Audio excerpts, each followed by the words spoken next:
So, for our first topic today, we're going to discuss two guys that are playing at superstar level. These guys are balling out of control, leading their teams right now. One is a top team in the West. The other, he isn't a top team in the West, but we know if they make it to the playoffs, he is a guy that can really take them over the hump, get them over the edge, and ball out of control. And that is Luka Doncic and SGA. The question is, who would you rather build around, Luka or SGA? Now, before we get started, I'm gonna go ahead and read off their numbers right quick so everybody can know how much they are balling out of control. So Luka this year is averaging 34.8 points, shooting 48.9% from the field, shooting 37.4% from the three, 78% from the free throw line, averaging 8.6 rebounds, 9.6 assists, and 1.4 steals. SGA, on the other hand, he's averaging 31 points per game. He's shooting about 54.8% from the field, 35% from the three-point line. He's averaging 5.7 rebounds, 6.6 assists, and 2.3 steals a game. These two dudes are balling out of control. Now, the question is, who would you build around? Now, I'm going to take the lead off on this one, Joe, because I know the second topic, you want to lead that one. Okay. My pick, I'm going to have to go with SGA.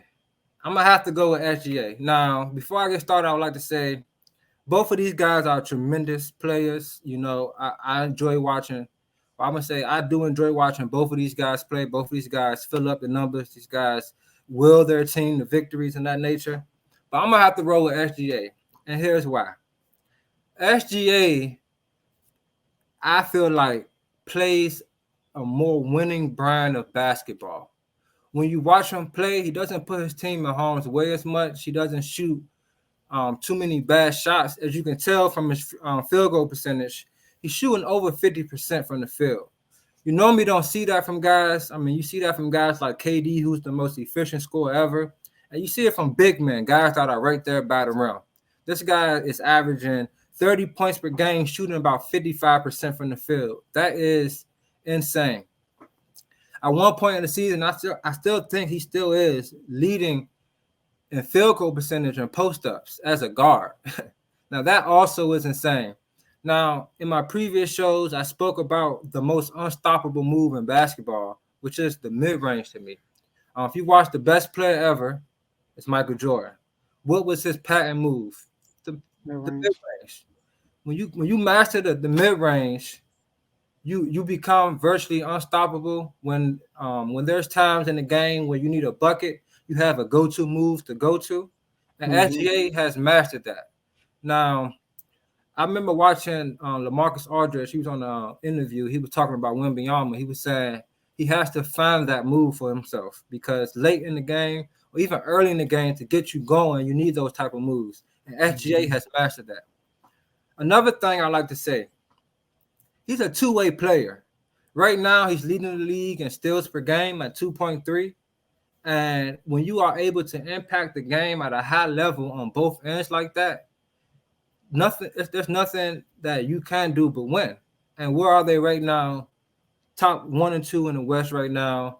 And he has this team balling out of control. It's not like they have a bunch of superstars, all-stars over there. They have a lot of young talent over there, and he's leading the way. So I'm going to have to go with SGA. I'm going to go with Luka. Now, just like you, I think both of these players are great players. I think SGA is younger. Well, I don't know. He's actually older than Luka probably. Yeah, he Luka is younger, right? So seems like SGA is younger though because he kind of came later in his career because he's a role player a lot of years. But you know, this is why I think both of them good players, MVP candidates. SGA probably leading over Luka because of their record. And now the thing, because the question is, who would I rather build around? So if I take either player and put the right scenario around both of those players, Luka is a slam dunk. Luka, he has the talent and the attitude to potentially be a top 3 player if you put the right pieces around Luka. That's how good Luka is. Like when I look at Luka's playoff career, I'm not even gonna talk regular season because we know he's gonna put a bunch of numbers regular season. And but Luka in the playoffs, every year he lost, it was because he lost to the superior team. It had nothing to do with he didn't show up. It had nothing to do with he could have did this better. He just lost because they just weren't good enough. The first year in the bubble against the Clippers, killing the Clippers. I mean, destroying them. Almost averaged a triple double, and then we know what happened. He had an ankle injury. A lot of people think without the ankle injury, they would have beat the Clippers. Then they play the Clippers again this second year, dogging them. I mean, up 3-2. But I mean, Kawhi went crazy in game 6. Game 7, Luka had like 45, and they still lost. That Mavericks team should have never won 7 games. That Clippers team was loaded. And then the next year, your boy Bronson, we're gonna get to him. He had, took over against Utah, whatever. They beat Utah against the Suns, number 1 seed. Straight took their heart, destroyed them, mollywopped them, and lost to the Warriors because they weren't good enough.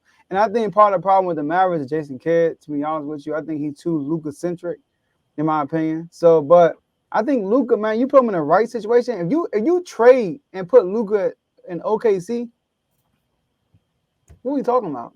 I mean, if you put Luka in OKC, you take out SGA and you put Luka over there with Chat and Jalen Williams or them, they might be the favorites to come out the West. That's how good Luka is. So I'm going to pick Luka over SGA.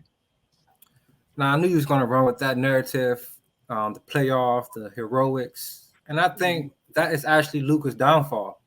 Luka seems like he's only effective if he has the ball in his hand that much, if he can take that many shots. As you can see, he shoots 10 threes a game. Now, when you shoot 10 threes a game, that gives a team that gives teams opportunity to get on fast breaks a lot more, because missed threes leads to what? Fast breaks, long rebounds, fast breaks, opportunities, and things of that nature. Another thing, you say you put Luka on OKC. Will they be the same team though? Because I remember watching Grant Williams when he got traded early in the season. He was saying the next step for Luka is empowering his teammates to ball out. He's a good passer. He's a guy that can find you when you're open. But some guys can get a bucket on their own, like a guy like Tim Hardaway Jr. You see him and Kyrie, when him and Kyrie was playing the little short stint that they played without Luka. He was dropping like 30, 40 a game. He was getting his touches. Even the young kid, what's his name? That Josh Green was having some good games. It's very rare that the other guys around Luka have good games when he's out there, because he has that LeBron effect. He turns you into a catch and shoot guy because he dominates the ball so much. And I say this all the time. No one's going to win in this NBA playing that style of basketball, because LeBron James did it because he didn't rely on the 3 ball as much at all. He was a downhill player that he gets in the lane at a high level and he kicks it out. Well, Luka has the ability to do that, but a lot of times you see him on the wing and what do he do? Step back 3. Now, he's a great player, don't get me wrong, but we've seen moments like with Casey when what's the guy? Porzingis. When Porzingis was there, they couldn't get along because, for one, Luka has, like you said, he has an attitude. I mean, he comes off as, what's the word I'm looking for? He's very stubborn. He comes off very stubborn. You couldn't attest that to coaching, because SGA, he came up a different way. Role player, like you said, coming there, he played behind guys like Chris Paul. So I feel like he learned how to play basketball the right way more than a Luka. Luka is clearly more talented as far as all around.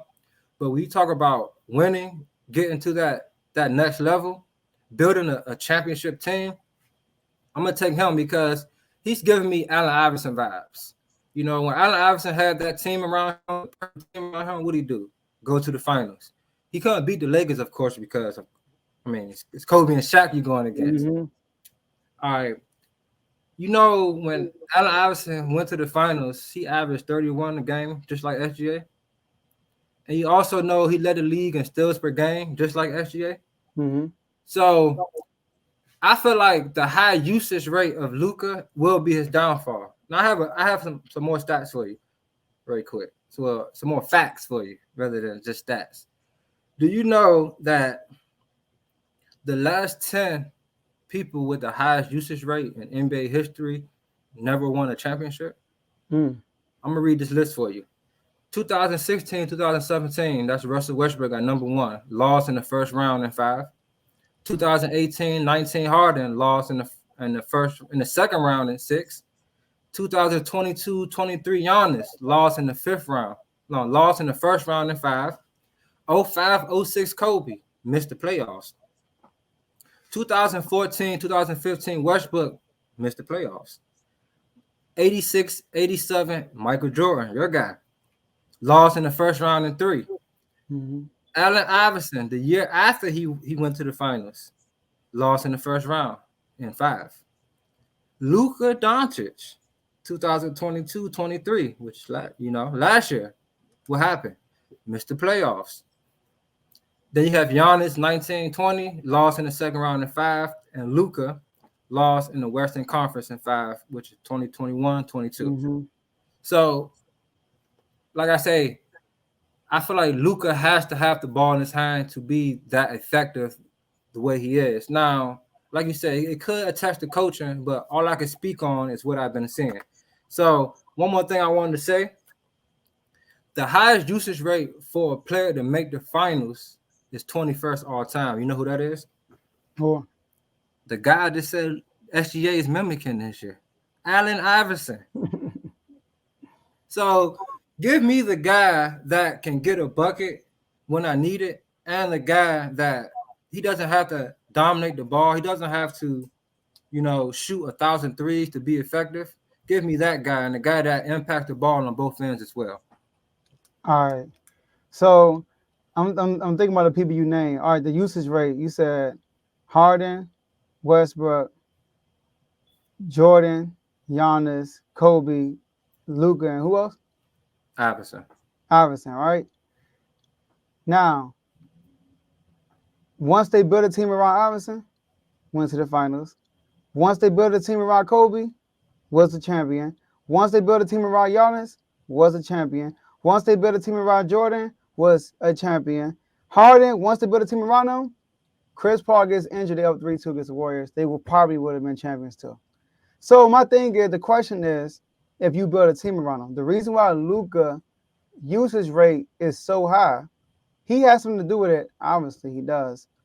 But it's the people who surround him also. The team that's surrounding him. The philosophy of of the offense of this team. They're too Luka centric, and a lot of that is because Jason Kidd.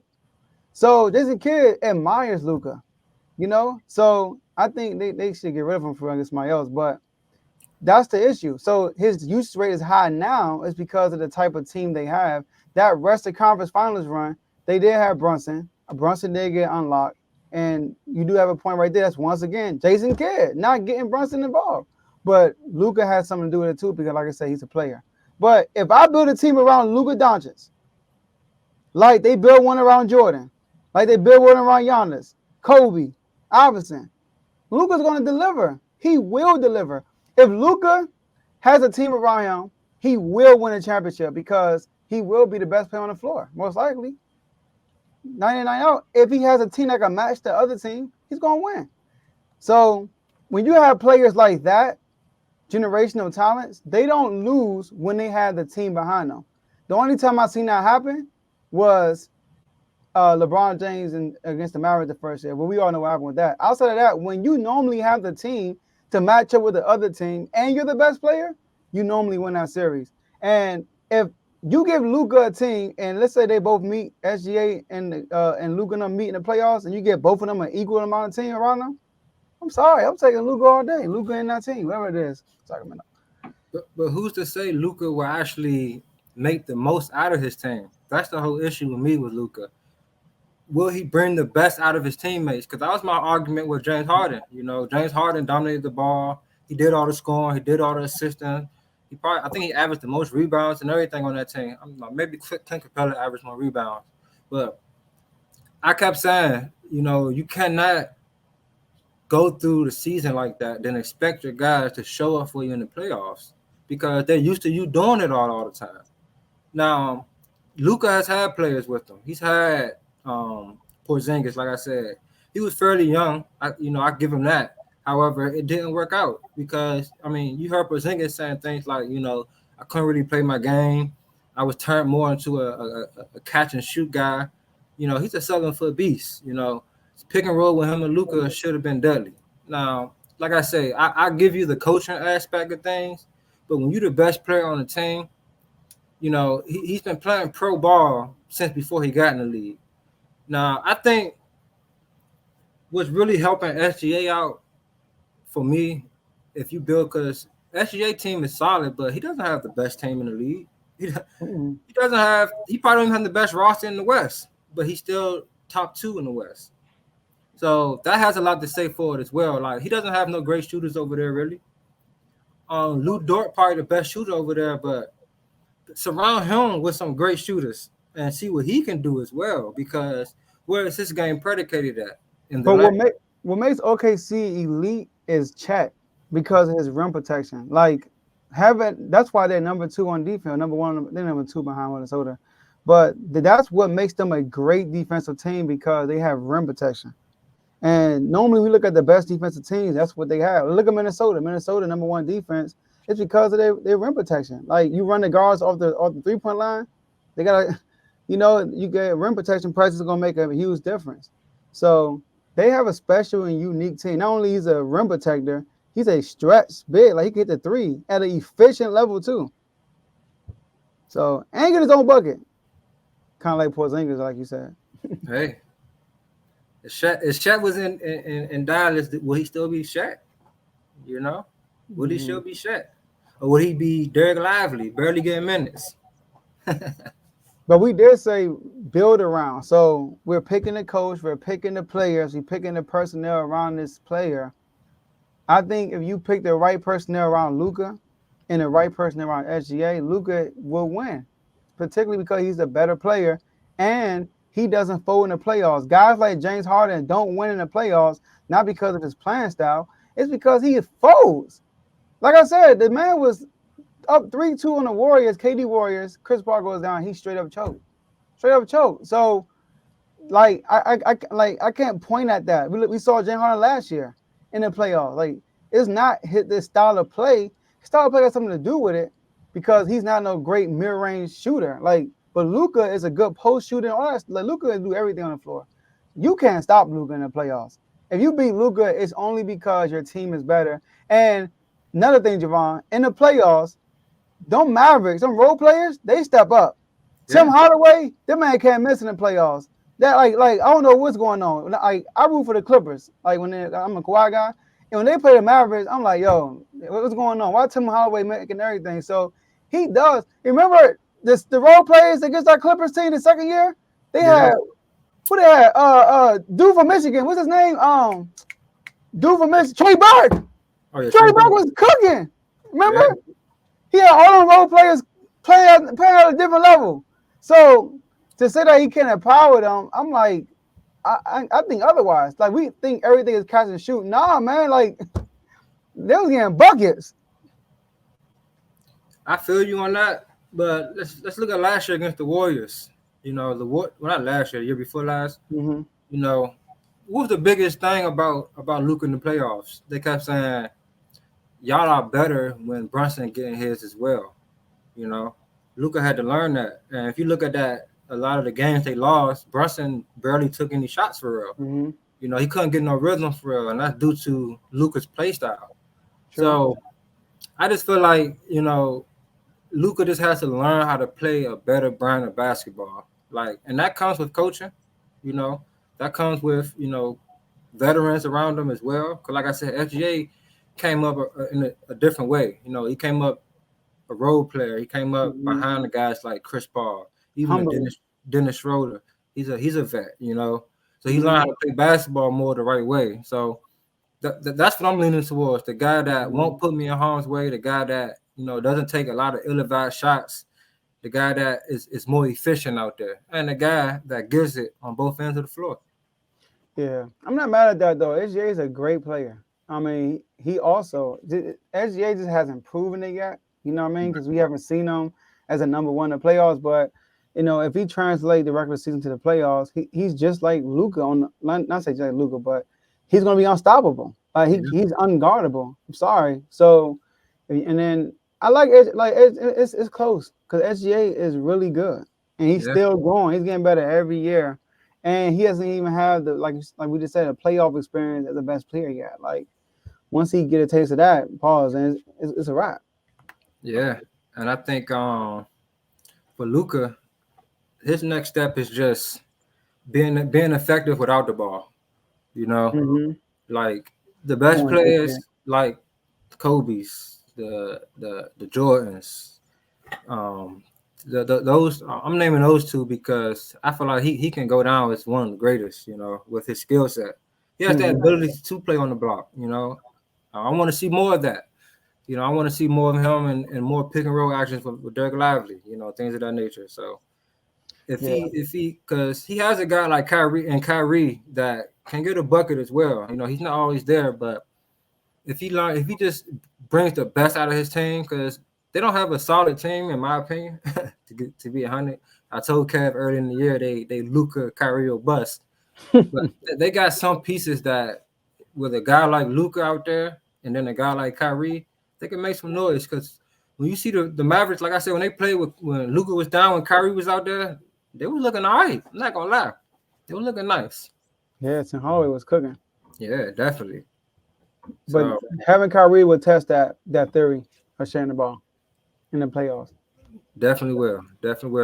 So we gonna see because we know SGA gonna make the playoffs. We don't know about the Mavericks right now. I don't know. He better not make it 2 years. He don't make the playoffs in a row. Yeah, that's gonna be bad. Yeah, that's gonna be bad because that's gonna be real bad. Well, that's gonna be bad for the Mavericks. Talking about because he can always go up. This kid gone if they miss that for sure. Yeah, not really like J. Kidd, but like I think he's too infatuated with Luka, man. Yeah, it's crazy because when they played us recently, he was just saying Luka played like 30, 45 minutes, 46 minutes. He said he can't play 40 minutes today. That man sat on the bench for like 3 minutes and got right back in. It was crazy, man. J. Kidd. You got anything else on that, man? No, I'm like I said, I'm cool with SGA. I'm cool with that pick, man. It's close, but I'm just having to go over Luka, man, because I've seen him in the playoffs. I haven't seen SGA yet. So people are different in the playoffs. So gotta see. Hey, man, you're gonna see this year for sure. We're gonna revisit this after this playoffs. All right, let's get it. All right, so we got the next topic for y'all. Now, I don't know if y'all seen the last show. It was a couple shows ago when I had a top 5 point guard list. And soon I got done with the list. Soon I got in the chat, Joe was at me. Because I left out a player, and it's his boy. I had Brunson in there, and now his boy Fox.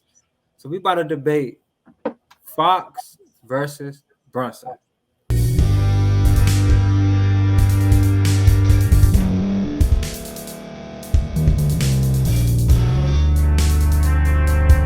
Thank you for staying to the end. If you're watching this on YouTube, please like this video, subscribe, and also hit that notification button so you can be notified next time we put out a video. If you're listening on any podcast platform, subscribe and hit that notification button, y'all, so you can be notified we put out another podcast audio. And last but not least, hit that share button. No matter what you're listening to or watching it, hit that share button and send it to somebody that you know that would love to watch this episode you just listened to. So once again, thank you for staying to the end, and we'll see y'all in the next episode.